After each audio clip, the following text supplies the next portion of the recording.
Terça-feira, 13 de junho de 2023. Começa o Pix News. Veja os destaques desta edição. Primeira vacina contra a chikungunya é testada e resultados são promissores. Brasil é um dos países em que os estudos são realizados. Deputados de olho nos golpistas. Cresce o número de golpes do consignado contra idosos. Os detalhes do esporte e a informação de que a Arena do Grêmio é penhorada por dívidas com bancos que financiaram a construção. Frio chega ao sul do país. Em Santa Catarina, a Defesa Civil alerta para ocorrência de ciclone extratropical nos próximos dias. No Rio Grande do Sul, a erva mate é considerada patrimônio cultural e imaterial do estado. E você vai ver ainda, comida típica venezuelana ganha o mundo. As arepas são famosas por serem livres de glúten. Essas e outras notícias a partir de agora, no Pix News.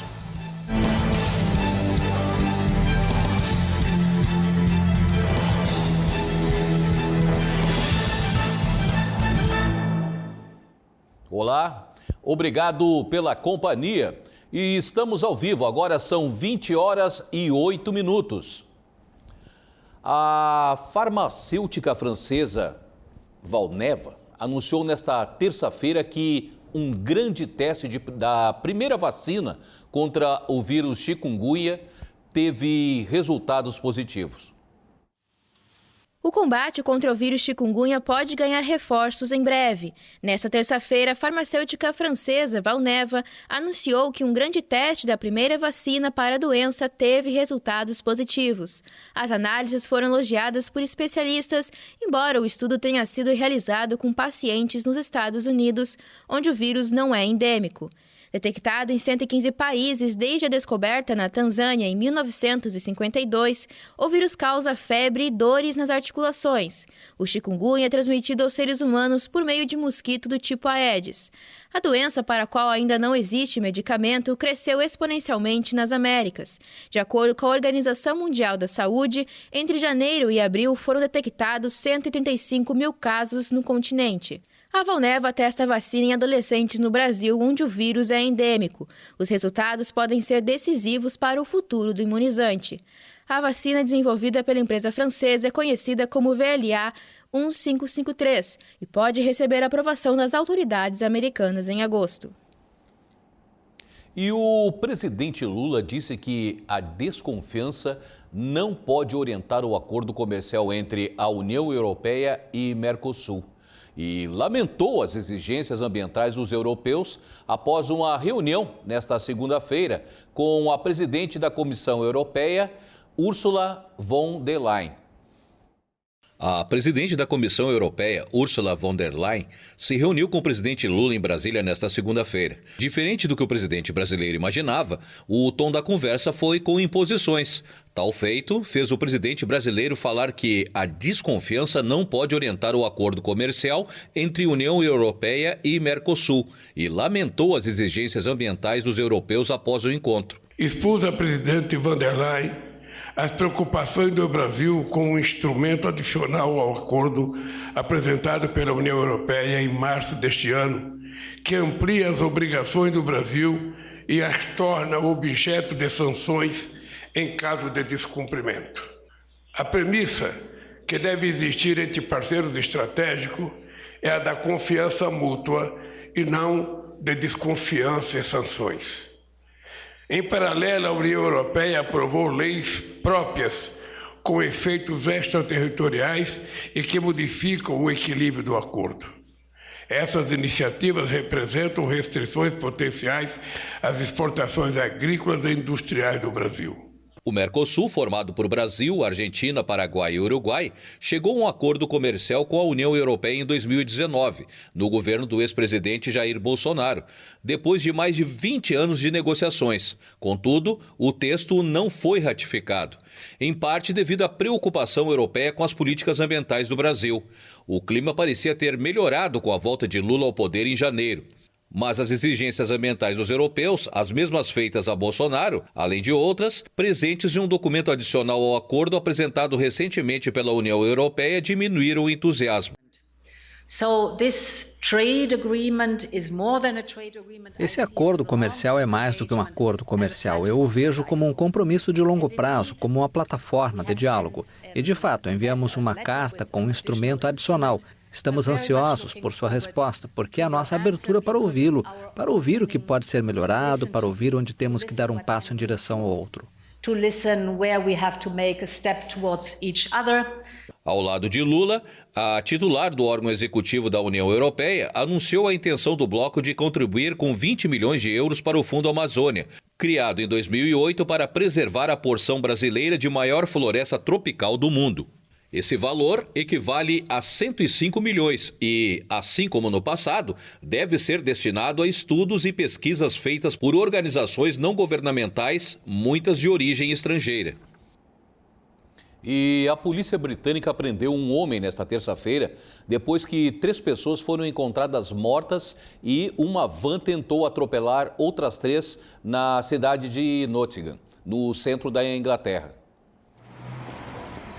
O centro de Nottingham, na Inglaterra, foi isolado nesta terça-feira, após a descoberta do assassinato de 3 pessoas. Um veículo também tentou atropelar outras 3 pessoas na cidade, que fica na região central do país.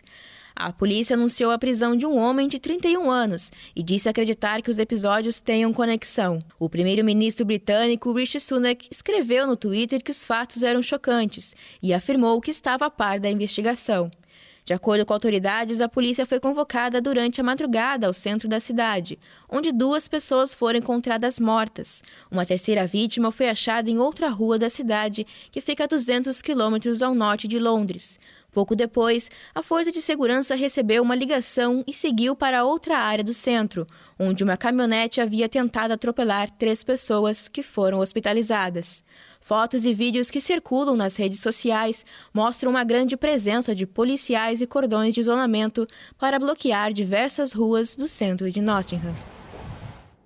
Essa próxima notícia interessa e você preste bem atenção, porque o número de fraudes de empréstimos consignados envolvendo idosos vem crescendo. Preocupados com esse cenário, deputados catarinenses discutiram a realização de uma audiência pública para debater o assunto. A Comissão de Defesa dos Direitos do Idoso realizou uma reunião de forma híbrida em que alguns deputados participaram por videoconferência. O colegiado discutiu e aprovou um requerimento do deputado Gerry Consoli para a realização de uma audiência pública com o objetivo de debater alternativas que coíbam a prática de fraudes na concessão de empréstimos consignados para pessoas idosas.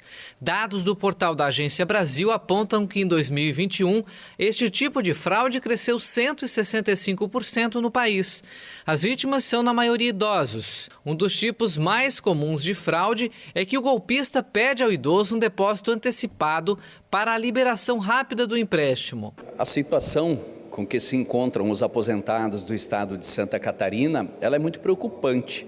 Nós hoje estamos em conversa recebendo grupos, recebendo associações que nos trazem documentos e situações verdadeiras de que alguns aposentados, devido ao excesso que estão cometendo contra esses aposentados, que hoje eu ouso a dizer que são verdadeiros golpes, contratos fraudulentos, que alguns já estão entrando em situação de miserabilidade, Além da situação difícil com que o aposentado catarinense está sendo submetido, nós teremos aí brevemente uma superlotação do judiciário catarinense com excesso de processos e essa situação ruim vai acabar na assistência social dos municípios, que vai ter que dar assistência e acolher necessidades desses idosos.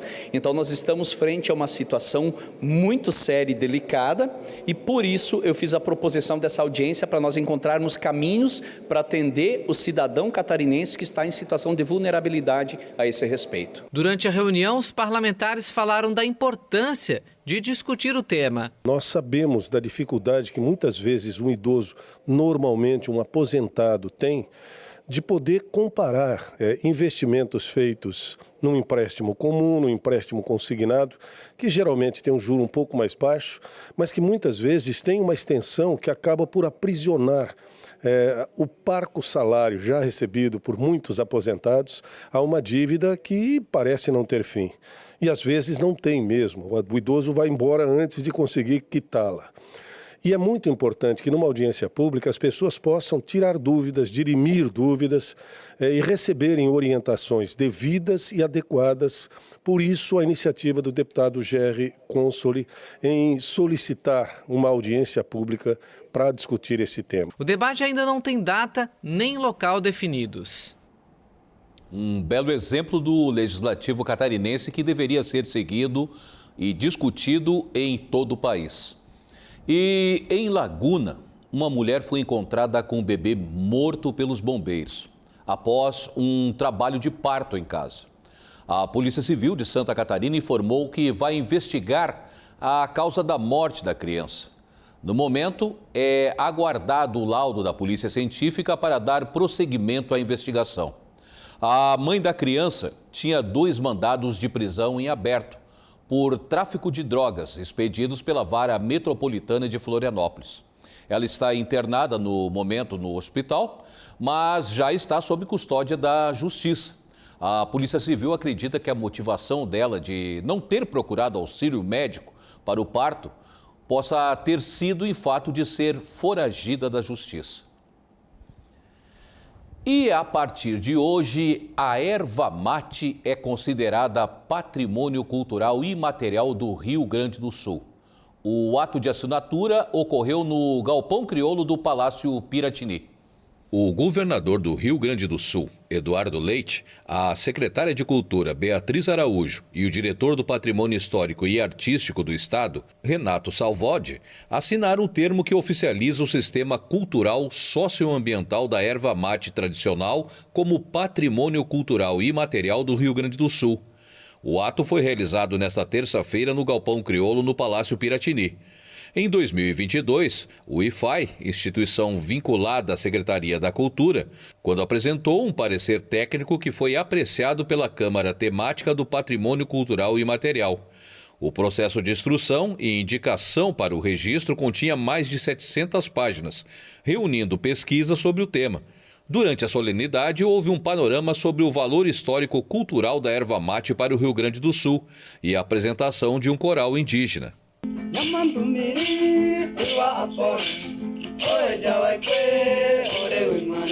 Tem toda uma relevância econômica, muito vinculada a famílias agricultoras, né, pequenas propriedades que produzem, produção em mais de 200 municípios do estado, pelo menos 300 milhões de reais que circulam na economia do estado vinculados aí à produção da erva mate e uma identidade do gaúcho. Então, como patrimônio que é cultural do nosso estado, protegido do nosso sistema estadual aí da cultura, com esse registro que é feito dentro do sistema cultural e socioambiental. Esse é o primeiro registro, nós entendemos que deveria ser exatamente a erva mate pelo simbolismo que traz, pela relevância da erva mate e do chimarrão para o gaúcho. Então, esse trabalho que vem sendo feito desde 2019 culmina, então, nesse primeiro registro do patrimônio imaterial, patrimônio cultural e imaterial do Rio Grande do Sul. A partir daí, nós temos já outros processos em andamento e, em breve, nós poderemos dar notícias acerca de outros bens que farão parte também do livro do patrimônio imaterial do Rio Grande do Sul. E você vai ver a seguir, tem as informações do esporte com o Vinícius Pacheco. A Arena do Grêmio é penhorada por dívidas com bancos que financiaram a construção. E a previsão do tempo para a sua região. No sul, o frio chegou e a Defesa Civil de Santa Catarina emite alerta para a chegada de ciclone extratropical no estado. E as arepas ganham o mundo. Alimento venezuelano famoso por ser livre de glúten.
Somos emoção e razão.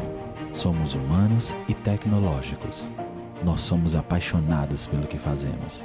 Esta é a nossa vocação. Hospital Veterinário Vital. Unidade Laguna, Unidade Imbituba, Garopaba. Estamos de volta, agora são 20 horas e 23 minutos. E começamos falando de esportes. O Figueira achou um culpado para a última derrota do time no Scarpelli. Sobrou para o treinador Roberto Fonseca. Em menos de 2 meses de trabalho, o Figueirense anunciou nesta tarde que o treinador Roberto Fonseca não deverá continuar no comando do clube, que atualmente tem como maior objetivo o retorno para a Série B. O técnico dirigiu o Figueirense por 8 jogos, com 3 vitórias, 1 empate e 4 derrotas, sendo a última de virada para o Pouso Alegre em casa. Durante a passagem do comandante, foram marcados 8 gols e sofreu 7. O time do Estreito não comunicou o nome de nenhum outro substituto. E o Internacional de Porto Alegre anunciou um novo reforço para o ataque colorado, o equatoriano Ener Valencia. Valencia é capitão e maior artilheiro da história da seleção equatoriana com 38 gols. Já participou de 2 Copas do Mundo, nos anos de 2014 e 2022, e totalizou 6 gols na maior competição do futebol. Na atual temporada, atuando pelo Fenerbahçe, foi artilheiro do campeonato turco, com 29 gols, e terceiro maior artilheiro do continente europeu, com 33 gols, ficando atrás apenas de Haaland e Mbappé. Com início no país de origem, teve passagens pela Premier League, no México e atualmente estava na Turquia. O atacante tem uma carreira marcada por títulos coletivos e individuais por onde passou, sendo 4 vezes artilheiro nos campeonatos que disputou e em 2018 foi escolhido como o melhor jogador do campeonato mexicano. Ener assinou contrato por 3 anos e chegará no Rio Grande do Sul no dia 26, quando deve ser apresentado à torcida. E agora uma notícia nada boa para os torcedores do tricolor gaúcho. A arena do Grêmio foi penhorada. A decisão é da Justiça de São Paulo, após o pedido dos bancos Santander, Banrisul e Banco do Brasil, que financiaram a construção do estádio. Quem traz mais informações é o repórter Vinícius Pacheco. A ação atendeu o pedido dos 3 bancos que financiaram a construção da Arena Grêmio. Com a dívida avaliada de 226 milhões de reais, a ação movida pelos bancos também destaca a Caragones, empresa controlada por um fundo de investimentos imobiliários ligado à Caixa e pela OAS Empreendimentos.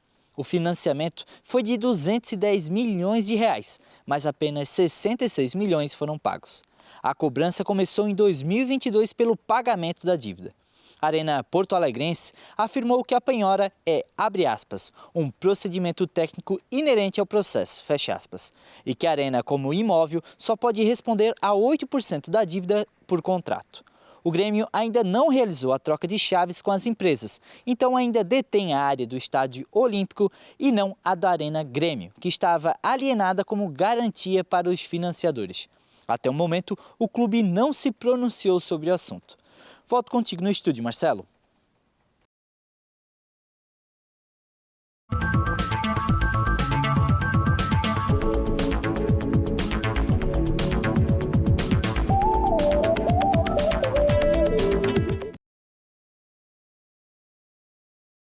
Friozinho chegou mesmo com vontade. Pelo menos está dando vamos dizer, um anúncio. Mas vamos então saber sobre a previsão do tempo. E o Eduardo já está aqui comigo para sabermos se esse friozinho continua aí na região, Eduardo. Olá, Marcelo, boa noite para você. Boa noite para você que nos acompanha aqui no Pix News, na Pix TV. Pois é, semana passada, temperaturas passando dos 30 graus em algumas regiões. Essa semana, termômetros abaixo de 0. Oficialmente, no calendário, o inverno chega apenas no próximo dia 21, daqui uma semana. Mas o frio característico da estação já chegou. No Rio Grande do Sul, o frio foi mais intenso. Ocorreu principalmente na região da fronteira com o Uruguai, onde foram registradas temperaturas de menos 2 graus em Quaraí e Dom Pedrito. Em Porto Alegre, no amanhecer desta terça, foi registrada a menor temperatura do ano na capital dos gaúchos. Por lá, os termômetros chegaram aos 5 graus. Aqui em Santa Catarina, o frio também chegou e várias cidades registraram temperaturas abaixo dos 5 graus durante o amanhecer. A gente preparou uma arte para mostrar as cidades mais frias do estado nessa terça. Olha só, Urubici, no Alto da Serra, Xanxerê, no oeste, 4,7 graus de manhãzinha. Essas temperaturas foram registradas entre 5 horas da manhã e 8 horas da manhã. A gente conseguiu, com a Defesa Civil, essas informações. Na Praia Grande, 4,5, no sul, Sombrio, 4,2 e também aqui no Caminho da Serra, Rancho Queimado fazendo 3,8, Bom Jardim da Serra, no pé da Serra, 1,5 e São Joaquim, menos 0,3 graus.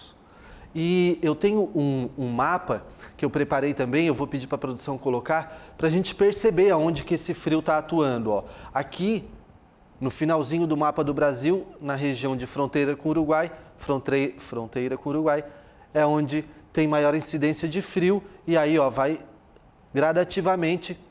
Tem como colocar na tela para a gente, produção? Aí, ó, toda a parte ali do centro-oeste ainda tem um frio, de 14, 15 graus, mas tem frio. E aí vai descendo ali para o Paraná, vai esfriando cada vez mais Santa Catarina. E é o seguinte, esses dados foram registrados agora no mesmo horário, ali na manhã de hoje, de terça-feira. E para os próximos dias, a tendência é que o frio continue atuando nessas regiões, principalmente porque a cobertura de nuvens está mais intensa. E aqui em Santa Catarina, além do frio, a chuva deve predominar durante toda a semana, principalmente nas áreas litorâneas, e lá para o final da semana, um ciclone extratropical vai percorrer os municípios que ficam próximos da costa. Mais cedo eu conversei com o meteorologista Vitor Meirelles, da Defesa Civil, e ele trouxe algumas informações mais detalhadas de como o tempo deve se comportar durante a atuação desse ciclone. Vamos ouvir. A gente tem a formação do ciclone na costa de Santa Catarina a partir do final da noite da quarta-feira. E está completamente formado ele no decorrer da quinta-feira. Ele vai formar na costa do estado, bem perto do litoral, e ao longo da quinta-feira ele desce ao litoral de Santa Catarina em direção ao Rio Grande do Sul e depois ao alto mar na sexta-feira.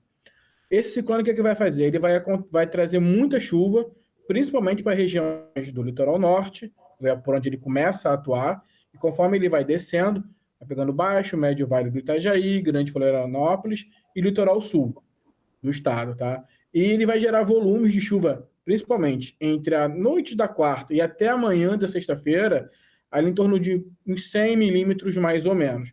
Pontualmente, em algumas áreas, pode superar esses valores, chegando a 150 milímetros ou até maiores.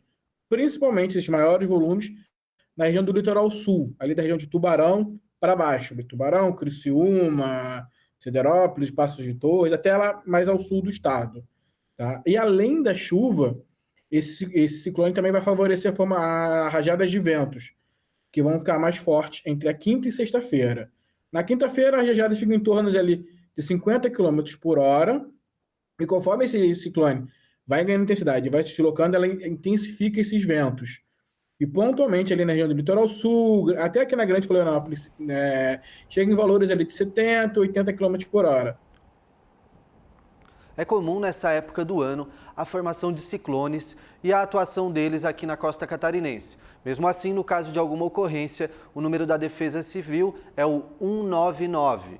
Bom, como você viu ali na fala do meteorologista da Defesa Civil, essa condição mais preocupante é esperada entre quinta e sexta-feira.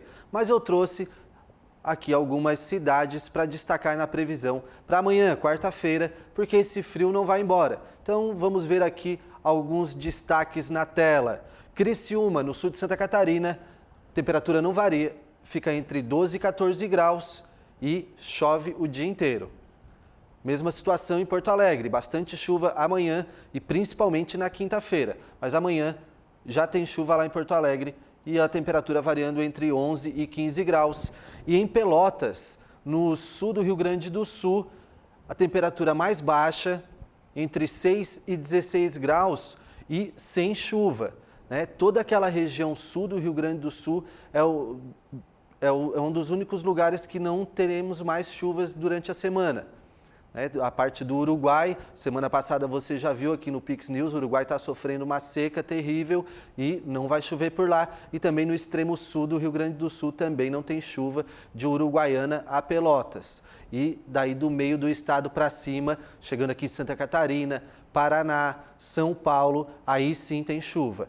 E isso na quarta-feira. Na quinta-feira eu tenho aqui, bastante chuva já em Joinville, porque aquele fenômeno do ciclone extratropical vai começar a se formar mais lá no litoral paranaense e também no litoral norte de Santa Catarina. E daí em Joinville já tem bastante chuva na quinta-feira e as temperaturas não variam, ficam entre 17 e 19 graus.